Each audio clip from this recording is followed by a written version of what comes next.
Before you close your eyes and drift into the shadows of sleep, take a second to like this video. It tells me you want more tales that creep under your skin. Leave a comment if something in the story gave you chills, or if you've ever heard 3 knocks in the night. And don't forget to subscribe, because the next story might be darker, deeper, and waiting just for you. Sleep well, if you can. The ferry ride to Tangier Island felt longer than it really was. It was only supposed to take an hour, but the silence made it stretch. There were just 4 of us on board me, and 3 older men who sat far apart from each other. No one spoke. The air smelled of salt and diesel, and the only sound came from the engine and the soft splash of water hitting the hull. Fog rolled across the surface of the water, like something alive. Thick, slow, it made the world look smaller. Tried to make eye contact with one of the men across from me. He wore a brown jacket and held a netted bag filled with some kind of fishing gear. I gave him a polite nod. He looked through me like I wasn't there. I had my backpack with me, stuffed with audio gear, notebooks, and a few clothes. I was here for a story another episode for my podcast. I record local legends, strange history, forgotten folklore. Usually the kind of things passed down in whispers or found in dusty county libraries. But this one was different. I heard about Tangier Island through a man I interviewed in Delaware. He mentioned something called the Driftwalker, and then shut down completely. Wouldn't explain, wouldn't even say the name twice. Just said, don't go to Tangier. They don't. Like outsiders, and their ghosts walk upright. So of course, I booked a ferry ticket the next day. When the island finally came into view, it looked smaller than I expected. A flat stretch of land with clusters of weather-beaten houses, many on stilts. The shoreline was full of tangled reeds, and the docks looked uneven, as if the sea had taken small bites out of them over the years. The ferry didn't even pull all the way in. The captain shouted something about low tide and waved for us to jump the last foot or 2. The others didn't seem surprised. I followed them off the boat and stepped onto the dock, where the wood was soft with moisture. There was no welcome sign, no kiosk, no tourist center. Just a single road leading into the village, flanked by old wooden homes with sagging roofs and flaking paint. Fishing nets hung from porches. I saw a dog chained under a truck, watching me with quiet eyes. A woman sweeping her porch paused when she saw me, then turned and went inside out. It wasn't the cold kind of unfriendly. It was the fearful kind. I had arranged a place to stay above the general store, which was one of the few buildings that looked recently painted. The woman behind the counter barely said a word. She handed me a key with the number 3 on it and pointed toward the stairs behind a curtain. The room was small, clean enough, and smelled like salt and old blankets. The window looked out over the marsh. That view was the first thing that made me pause. The grass stretched for what seemed like miles, tall and brown, swaying in the wind like the surface of a great animal's back. Pockets of still, black water sat between the reeds, and in the distance I saw something move. Maybe a bird. Maybe not. I set my things down, pulled out my recorder, and hit record. This is day 1 on Tangier Island, I said. The locals aren't talkative, but the legends, real. The Driftwalker. I'm going to find out what it is. I played it back. My voice sounded a little nervous, but clear. No background noise, no distortion. After unpacking, I went back downstairs and asked the woman at the counter if she knew anyone who could tell me about the Driftwalker. She stiffened. You don't want to know about that, she said without looking up. I do, I replied. That's why I'm here. It's for a documentary podcast. She hesitated for a few seconds, then said, talk to Elsie. She used to be a teacher. Lives at the end of Marsh Road. Would she be willing to talk? If she likes you, the woman said. But don't knock before sundown. She won't open the door. Why not? She explained. I left the store and walked toward Marsh Road. The village was quiet. I passed an empty school building with broken windows and a church with a tilted steeple. Someone watched me from behind a curtain on the second floor of a White House. I gave a small wave, but the curtain quickly dropped. Marsh Road curved toward the outer edge of the island. The houses here were spaced farther apart. I passed a few abandoned sheds, a chicken coop with no chickens, and then I saw a small red house with a rusted tin roof and a wind chime made of silverware on the porch. I knocked. The door opened just a few inches. A woman in her 60s, with silver hair tied back and a sharp, observant face, looked at me. You must be Elsie, I said. I was told you might talk to me about the Driftwalker. She stared at me a long time, then nodded once. Come back. At 7, after dark. I'll make tea. Then she closed the door. I walked back the long way, exploring more of the island. There was no bar, no library, not even a gas station. Just houses, boats, and mud. The further I wandered, the more it felt like I had gone back in time. Even the air had a different taste to it, wet, metallic dot by the time the sun started to. Fall, the island seemed to change. The wind picked up. I saw people dragging things inside tools, chairs, buckets. One man poured salt along the base of his doorway. I watched as he did it, and when he saw me looking, he turned around and went. Inside without a word. I returned to Elsie's place just as the last of the sunlight disappeared. She welcomed me in and handed me a steaming mug. Her home was filled with books, framed photos, and bundles of dried herbs hanging from the ceiling. You came for the Driftwalker, she said, sitting across from me. Everyone comes for him eventually, though most don't walk back out. I sipped the tea. It was sweet and earthy. Who was he? I asked. She nodded slowly, as if she had waited a long time to speak. He was a fisherman, a man who lived here long ago. During a hurricane, he went out alone. Some say it was to prove something. Others say he was chasing something in the water. Whatever it was, his boat came back without him. Not damaged, not wet, just empty, drifting. Perfectly into the harbor the next morning, like someone guided it by hand. Elsie looked toward the window. Then people started hearing footsteps in the marsh, slow, dragging steps. At night, during storms, then came the knocks. Always 3. If you opened the door, you disappeared. If you waited, he sometimes went away. Sometimes ... not. I asked her why people didn't leave. We're cut off most of the time, she said, and he doesn't like stories being told, especially ones with his name in them. The last person who tried to film the marsh ... their camera broke.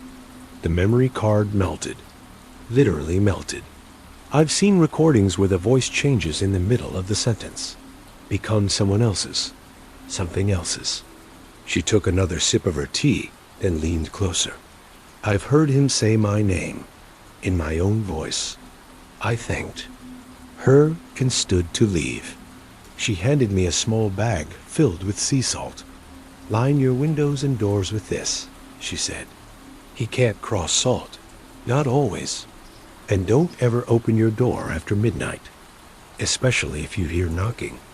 Back in my room, I poured a thin line of salt along the windowsill and across the bottom of the door. I turned off the lights, got into bed, and stared at the ceiling. At first, everything was quiet. I almost started to feel foolish. But then, around 3 in the morning, I heard something soft, rhythmic. Knock, knock, not on the door. On the window. My heart jumped. I sat up, frozen. The salt line was still there, untouched. I stayed still and listened. Another set of knocks, louder this time. Deliberate. Knock, knock, knock. I stood and moved slowly toward the window. The fog. Outside was thick, and the marsh seemed to move even though there was no wind. I saw something out there. A tall figure, thin, pale, walking slowly between the reeds, dragging one foot like it was broken. It didn't look up at me, but I could feel it knew I was watching. I stepped back. No more knocks came, just silence. I didn't sleep again that night. The morning after the knocking, I sat by the window, staring at the marsh.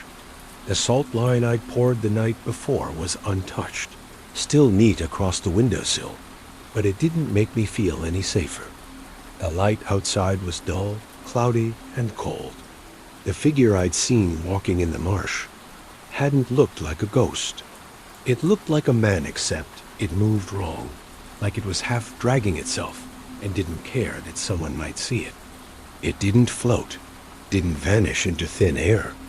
It simply walked, slow and steady, through knee-deep water and tangled reeds, like it had always belonged there. I went downstairs to grab a coffee. The woman at the counter barely glanced at me.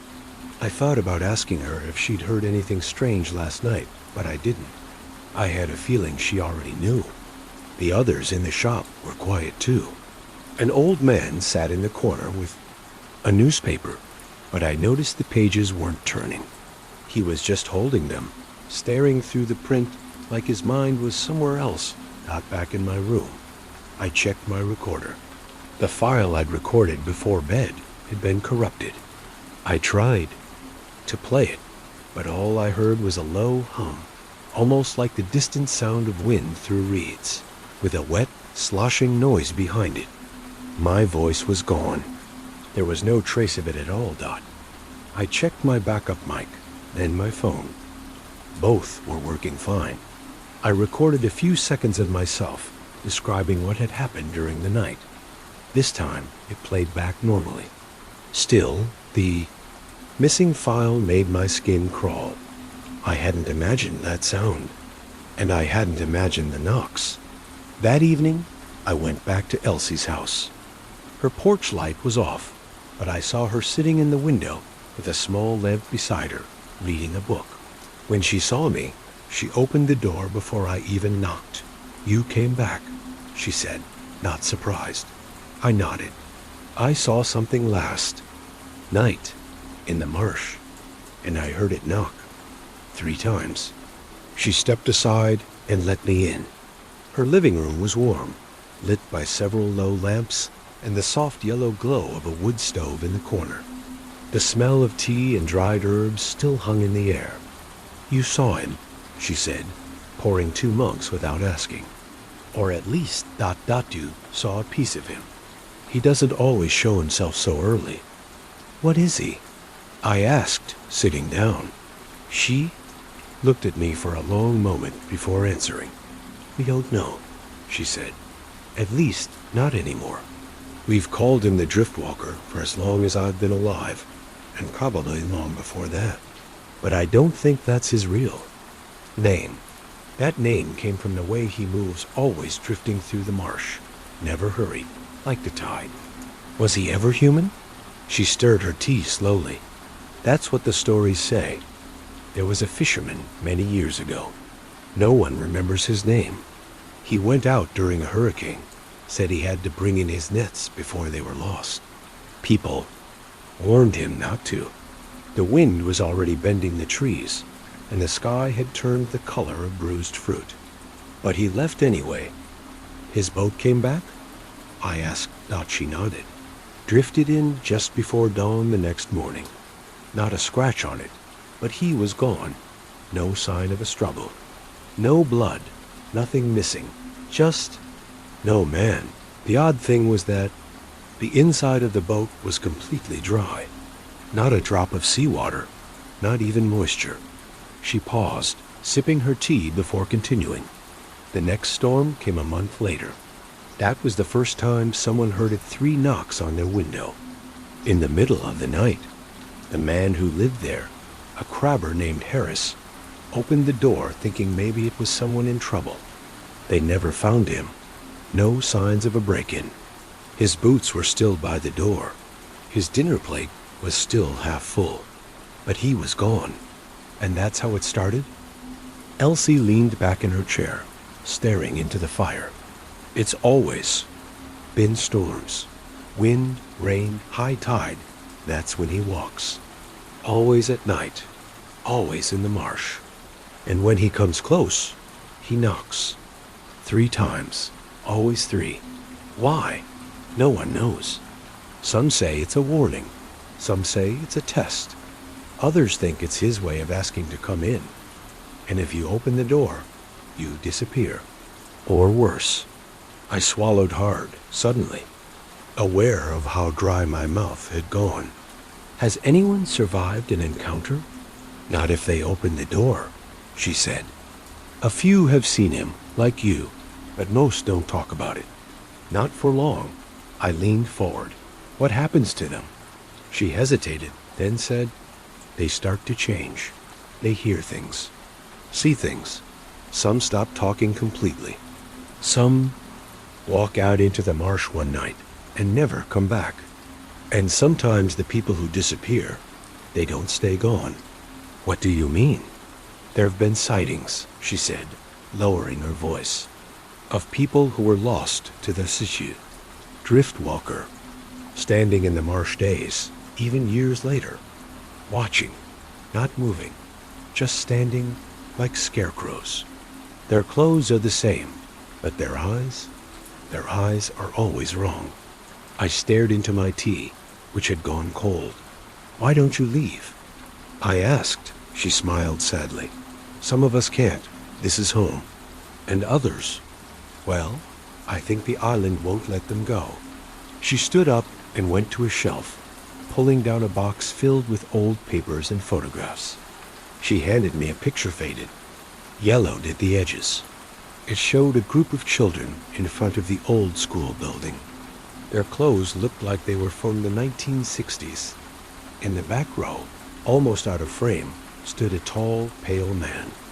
His face was turned slightly away, and his hands were long and narrow. I leaned closer. That's him, she whispered. I looked. Up. How can you be sure? Because I was one of the children in that photo, she said. And no one ever remembered who the man was.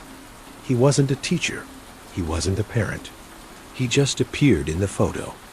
A sudden gust of wind hit the side of the house, and the window rattled. I jumped. Elsie didn't flinch. He walks more during storm season, she said, and the wind always comes first. I left her house just before midnight. The wind had picked up, and the trees bent in sharp angles. The marsh made strange, sloshing sounds as I walked back, and the smell of salt and rot clung to the air. Back in my room, I double-checked the salt lines. Still intact. I turned on my recorder and started describing the interview. I spoke for about 20 minutes, recapping everything Elsie had told me. I saved the file and played it back. That's when I heard it dot at first. My voice played normally. Then, halfway through the recording, it slowed. Not like a glitch, but like someone was dragging the audio through water. The pitch dropped. My voice sounded wet, gargled, and underneath it, I heard another voice low, whispering something I couldn't quite make out. I played it again with headphones. This time, the whisper was clearer. It was saying my name. I stopped the playback. The room suddenly felt colder. I checked the window again, then sat back in bed, my heart thudding in my chest. I didn't sleep. Not really. I drifted off once or twice, but every time I did, I woke up to some small sound creak, a gust of wind, a far-off splash. At one point, I thought I heard footsteps on the stairs, but no one knocked.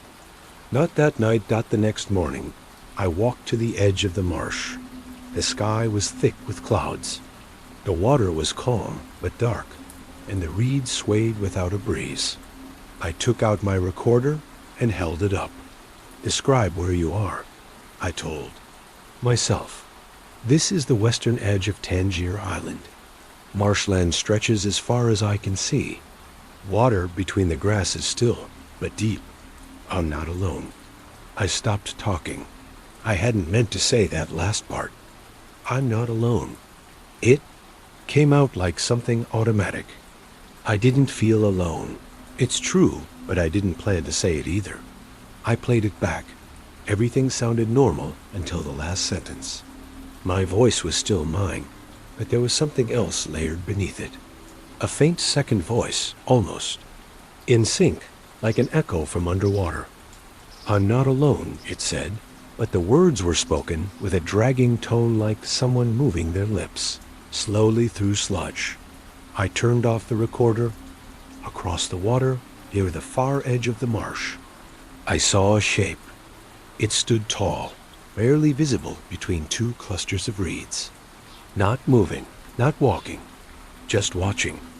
I took a photo, but when I checked the image, there was nothing there. Just water and grass.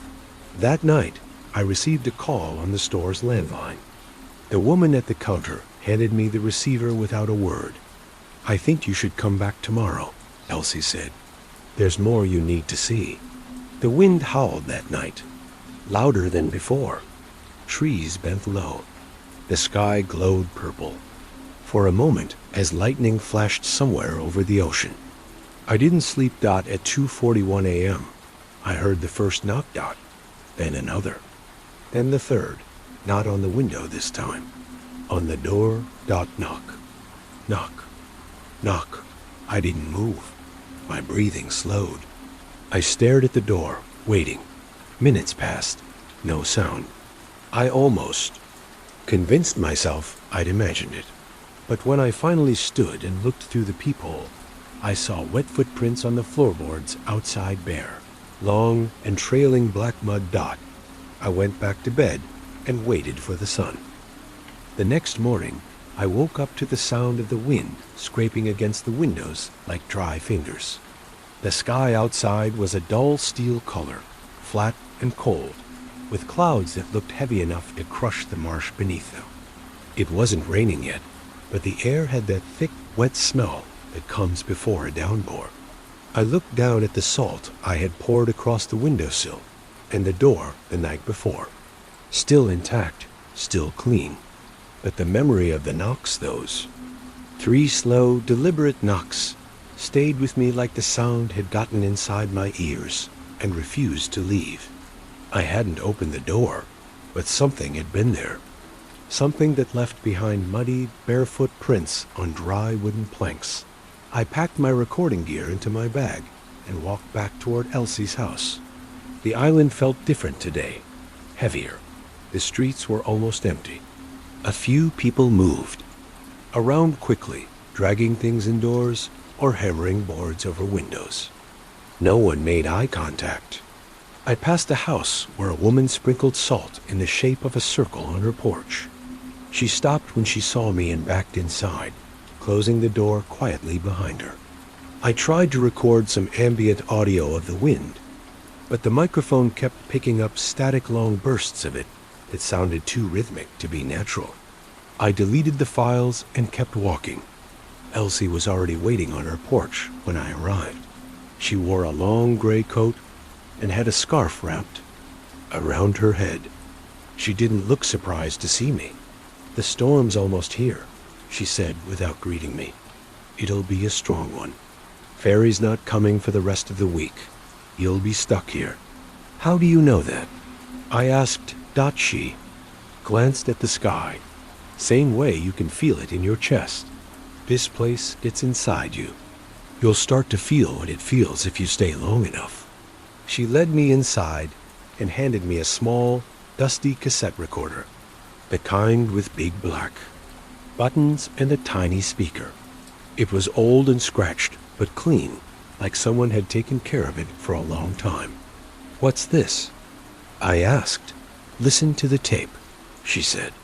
"It's from 1983. Man named Randall left it behind." I pressed play.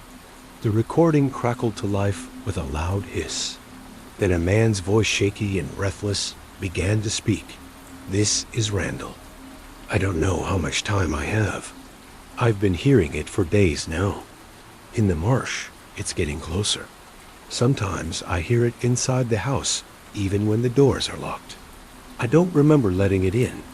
I don't remember opening the door." There was a long pause and a strange clicking sound, like fingernails tapping against wood. I saw myself in the mirror this morning. It wasn't right.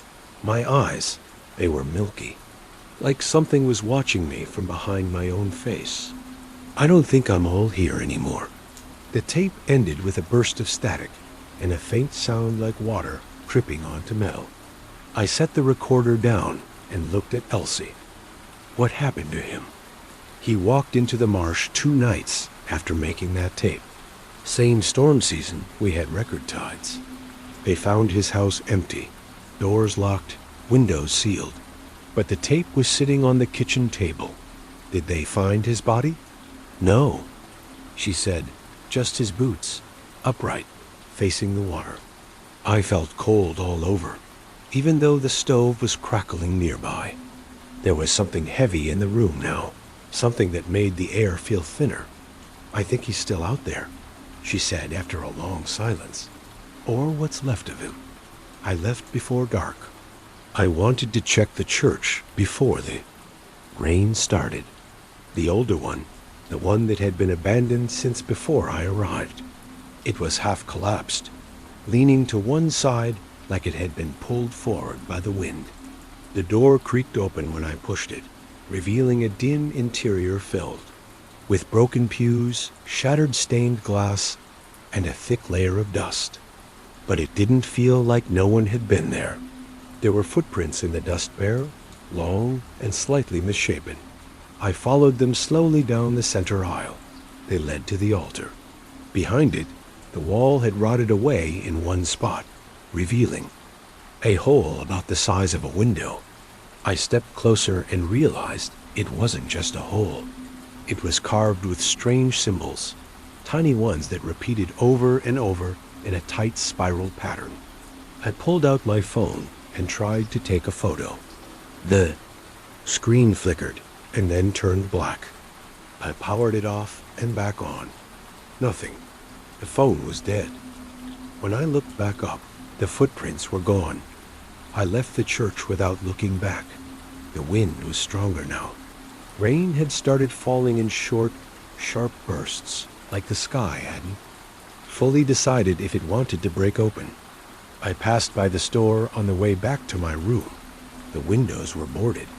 A handwritten note taped to the door read, "Closed until weather passes. Stay inside after sunset." I didn't need to be told twice. Inside my room, I checked my salt lines. Still good. I lit the candle Elsie had given me that morning, a small waxy thing that smelled faintly of lavender and salt water. She said it would help keep the spirit away, or at least confuse it. I wasn't sure I believed her, but I lit it anyway, as the wind howled and the sky turned black. I sat in the middle of the room with my recorder and spoke softly into the mic. This is day 3 on Tangier Island. A storm is coming. The island is quiet, too quiet. The people here don't need to tell their stories anymore. The driftwalker does it for them. I've seen the footprints. I've heard the knocking, and now I've heard the voices. I paused, then continued in a lower voice. When I played back my last recording, I heard my own voice whispering from inside the stag. But it wasn't something I remembered saying. It said, "Open the door." I never said that. Not out loud. The rain picked up. The sound of it hitting the roof was deafening, like 1,000 small stones thrown from the sky. The wind screamed against the glass. And then, all at once, the power went out. I sat still, holding my breath. The only light in the room came from the flickering candle. Shadows danced across the walls, long and thin and twitching. I stood and checked the window again. Nothing but rain and darkness. But the candle flame shifted suddenly, glowing sideways, even though there was no draft. That was when I heard it. A whisper, not from outside. From inside the room, it said my name, not loudly, not threateningly. It was almost gentle, like a lullaby. But hearing it in my own voice, spoken back to me from the dark, made my blood run cold. I turned in a slow circle, shining my flashlight across the room. Nothing there. Just the bed, the door, the window. Everything exactly where it should be. But the feeling didn't go away. I sat back down, recorder still running, and spoke again. I'm not alone in here. My voice trembled. I hated how weak I sounded, but I knew the recording was important. Proof. Or maybe just a warning. That night, I didn't sleep at all. Every few minutes, I thought I heard something. A creak from the floorboards. A sigh from the wall. Once, I heard someone whisper my name again, but this time it came from just behind the door. I didn't check at sunrise. I opened the window. The storm had passed. The sky was still cloudy, but the rain had stopped. I looked down into the marsh and saw something new. A figure standing motionless in the reeds. I grabbed my camera and took a picture, then another. I zoomed in, trying to get a better look. It was a man, or something shaped like a man. He stood ankle deep in black water, facing the island, not moving, not blinking. His clothes looked old, faded. His arms hung stiff at his sides. I couldn't see his face. I blinked. He was gone, just vanished. I ran downstairs, out the door, through the mud and reeds. When I reached the spot, there was nothing but water. No footprints. No sign anyone had ever been there. When I got back to my room, I checked the photos. The first image showed him barely visible through the grass. The second was blank. He was only in one frame. That afternoon, I walked back to Elsie's. I needed answers. I needed to know how far this could go, and if it had ever been stopped, but she didn't answer the door. I knocked again. Nothing. The porch light was off, and her curtains were drawn. I tried the handle. It was locked. I walked around to the side and peered through a window. Her living room was empty. The lamp, the stove, the books all there. But no sign of her. I went to the back and knocked again. No answer. When I walked away, I saw something just beyond her property line. In the marsh, a trail of footprints. There. Long. Heading into the water. I followed them with my eyes until they vanished beneath the reeds. Elsie was gone. I spent the rest of that day searching for Elsie. I knocked on doors and asked everyone I saw, but the moment I said her name, people turned away. Some acted like they didn't know who I was talking about. Others simply walked inside and shut their doors without a word.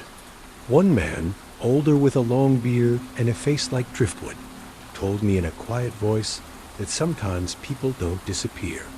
Sometimes they just slip into another version of the island. He wouldn't explain what that meant. He just walked away, mumbling something about the tide being out too long. I tried to call the mainland, but my phone wouldn't connect. I used the store's landline, but it gave only a hollow buzz.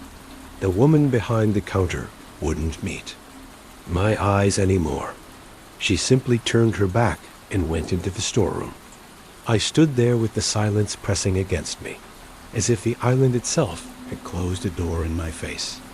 That night, I went through all my recordings. I listened to every file I had captured on Tangier Island. Some were fine conversations with Elsie, notes I'd made during the first day, but several others were different, distorted. My voice would warp halfway through a sentence. Background noises grew louder than they should have been. A few files had a second voice layered beneath mine, a deep, wet whisper that repeated my words with a delay of a few seconds, as if something had been standing behind me, mimicking every sound I made. One recording made my stomach twist. It was from the night of the second storm. a simple log I'd recorded before bed. In the playback, I clearly heard 3 knocks louder than I remembered, followed by my own voice whispering, "Let him in." I never said that. I stared at the speaker, heart racing. I replayed it, same words, same soft voice. It was mine, but not from memory. I tried to delete the file, but the screen froze. The recorder powered off by itself and wouldn't turn back on. That was the night the dreams began. At first, they felt like ordinary nightmares, fog-filled visions of the marsh, of tall figures moving in the reeds, but they grew worse. In one, I stood ankle-deep in black water, while dozens of voices called my name from beneath the surface. In another, I watched myself sleep from the ceiling, only to see my body twitch and turn toward me with wide, milky eyes.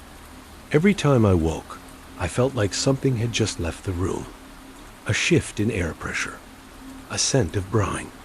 My bed felt wet once, as if someone had stood dripping beside it. I tried staying awake, but the island doesn't let you fight sleep forever. I began losing time. I'd look at the clock and see it was noon. Then I'd blink, and it would be late evening.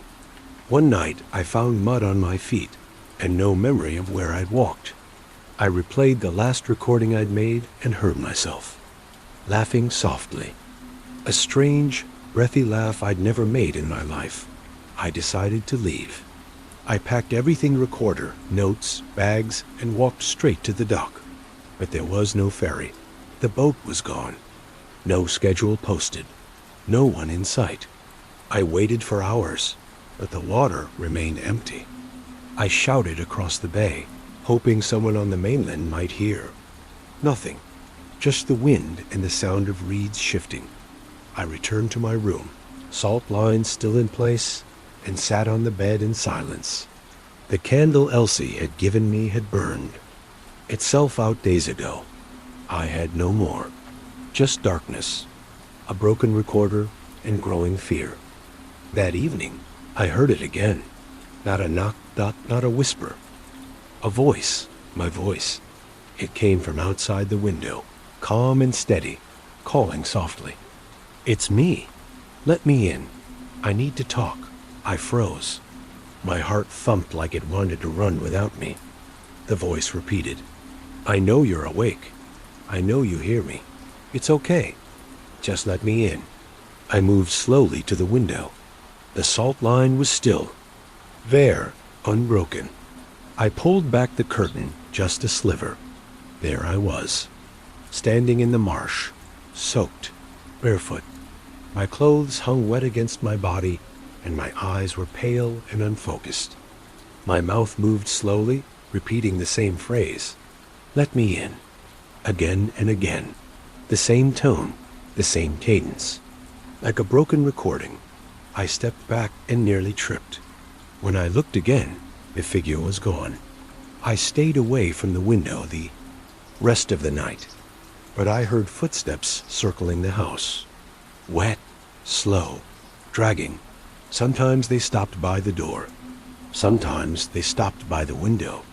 I waited until morning dot. When the sun came up, the island was silent. More houses were empty. Now I checked them. Open doors, meals half eaten, chairs tipped over. No people, no bodies, just signs of sudden departure. Or something worse. That was when I heard music. A soft, distant tune, barely audible. It came from the direction of the church, the broken one I'd explored before. I followed the sound, my recorder in hand, though I didn't know why.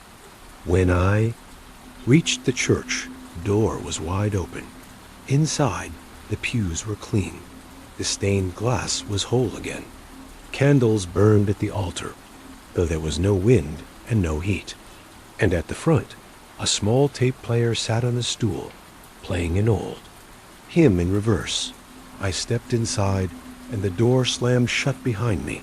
The candles flickered. The music warped. And from behind the altar, a figure stepped forward. It was Elsie. But her eyes were wrong. Her skin looked pale, stretched thin. Her mouth didn't move, but I heard her voice. "You stayed too long." I backed away. She didn't follow. She just raised a hand and pointed toward the wall behind the altar. I turned. There was a mirror. Old, cracked, covered in symbols. I looked into it and saw myself standing in the marsh, eyes white, mouth open, water running down my chin. The mirror cracked further. My reflection smiled. And then the candles went out. When I woke, I was lying in the marsh. My clothes were soaked. My skin was cold. My bag was gone. I stumbled back to the room above the store. No one stopped me. No one even looked. When I got inside, I found the recorder on the bed. It was turned on, and it was recording. The last entry simply said, "You're already gone. You just haven't accepted it yet." I tried to scream, but only water came out of my mouth. The morning after I found the recorder still running, I sat in the room for hours, unable to move. Every time I glanced toward the mirror, hanging above the dresser, I saw something off. My reflection didn't match me anymore. It looked like me, yes, but it didn't blink when I did. It moved too slowly, like it was underwater. I walked closer once, and for a brief moment, I saw it smile, though my own mouth had not moved. I ripped the mirror off the wall and faced it toward the floor. I couldn't look at it again. I tried to pack, not knowing what I was preparing for. Maybe I thought I could hike to the other side of the island, signal a boat, swim if I had to. But the moment I stepped outside, I knew that wouldn't happen. The island wasn't right anymore. The streets were no longer straight. Houses stood in places they hadn't before. Some were backwards, doors facing inward. The marsh had crept closer to the buildings, swallowing fences, porches, and paths. It was as though the land itself had warped during the night, pulled by. Something deep beneath it. I walked through this new version of Tangier, trying to trace my steps. I passed the schoolhouse again, now with the windows boarded from the inside. Behind one of the windows, I saw a silhouette watching me, not moving. I called out, but it didn't react. I walked on. A group of birds sat on a telephone wire above. The street. I heard no song, no cause, just silence. They turned their heads in perfect unison as I passed beneath them, following my movement with eerie synchronicity. When I reached Elsie's house again, I found the front door open. It had never been opened before. I hesitated at the threshold, but something inside drew me in. Her home was dark, the smell of dried herbs gone. The photos had fallen from the walls, their frames shattered. The bookshelf was empty. Only one thing remained. Her old cassette player, sitting in the center of the floor. I picked it up. A single tape was inside, labeled in careful handwriting. For the one who stayed. I pressed play. Her voice came through, weak and distant. "If you're hearing this, you didn't leave. That means he's chosen you. Or maybe you chose him. Either way, there is no going back. He won't let you. But there may be something you can do." There was a long pause, followed by the faint sound of waves. There is a place in the center of the marsh. We call it the Hollow. It's where he came from, or where he went when he first changed. No one who's gone there ever came back. But if you're still yourself, if any part of you is still human, you might be able to end it. The tape clicked off. I stood there, the silence pressing in around me like wet cloth. I knew I had to go. I left her house, following the path I'd seen the figure take days earlier. The marsh was thicker now, the water higher. As I stepped into the reeds, my legs sank nearly to the knee in cold, black water. The mud sucked at my shoes. The air was heavy with the scent of salt and decay. Hours passed, or maybe just minutes. Time had no meaning here. The farther I walked, the quieter the world became. I stopped hearing birds. No insects buzzed. The wind had stilled. The only sound was the soft splash of my own movement through the water. And then I saw it, the hollow, a wide circular clearing in the marsh, surrounded by tall grass. The water here was perfectly still, so dark it reflected nothing. In the center stood a figure, tall, thin, draped in seaweed and rot. His skin was pale and stretched, his limbs long and raw. He had no eyes, only black pits where eyes should be. But I felt him looking at me. I froze. He raised one hand, palm out, and in that moment I felt every recording I had ever made flood back through my mind. Every whisper, every distortion, every knock. It was all him. Every voice I had captured, that wasn't mine. Every noise that didn't belong. It had always been him, the driftwalker. He opened his mouth, and I heard my own voice. You were never a guest here. You were always part of the island. My legs trembled. I fell to my knees in the water. Unable to move, my thoughts began to blur. I couldn't remember my last name. I couldn't remember what month it was. I tried to speak, but my voice came out wrong, slower, deeper, like it was being dragged from somewhere else. He walked toward me. Each step caused the water to ripple in perfect circles. I felt something inside me loosen, like a knot I hadn't known was tied. Memories slipped away. My first bike, my mother's face, the smell of coffee in my apartment, all gone. I screamed, but it wasn't my scream. It echoed like a recording, distant and warped. He reached out, and for a moment, our hands nearly touched. And then I remembered Elsie's words. If any part of you is still human, you might be able to end it. I reached into my bag and pulled out the cassette player, the one she had left. I didn't know why. I didn't have a plan. I just pressed play. Her voice filled the air again. You can bind him, not forever, but long enough. Speak his name. If you know it, speak it while standing in his shadow. I didn't know his name, but I spoke the only name I had heard tied to him. Driftwalker. The air shifted. He froze. I said it again, louder this time. Driftwalker. The water beneath me boiled. The sky above darkened. The reeds shook violently, as if trying to uproot themselves. He opened his mouth again, but no sound came out. I stood, wobbling, soaked, freezing. Driftwalker, I see you. I name you. A scream burst from his chest, not through his mouth, but from everywhere at once. It echoed across the island, rattling my bones. He began to dissolve, his form breaking apart like mist in the wind. The water glowed faintly beneath him, then turned black again, and then he was gone. Just like that, the hollow fell silent. I stood alone. I don't remember walking back.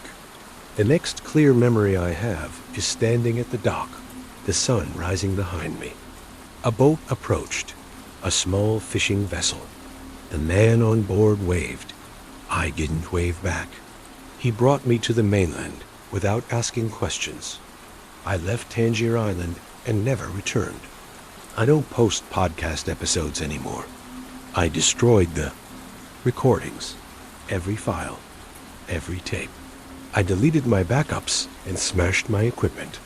But sometimes when I close my eyes, I still hear the marsh, the reeds rustling, the slow, wet footsteps, 3 soft knocks, and my own voice whispering from just behind me, let me in.